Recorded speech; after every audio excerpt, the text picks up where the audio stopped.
There are so many Christians who say we must pray, pray, pray, pray, pray, so that our country will get saved, saved, saved. I believe in prayer because nothing works without prayer. But I tell you this much. If all Christians in America would pray 365 days per year and 24 hours per day, America would still go to hell. Until somebody in the prayer meeting wakes up, goes outside on the street to tell a lost soul that Jesus saves.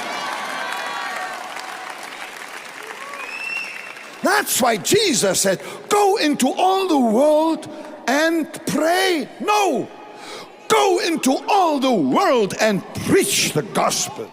Look how God has created us. With 2 legs. If I only pray, I walk on only 1 leg. If I only preach, I walk on only the other leg. Now come on. Let's do it this way. Pray, preach, pray, preach, pray, preach. Pray, preach, pray, preach, pray, preach. We must preach the gospel.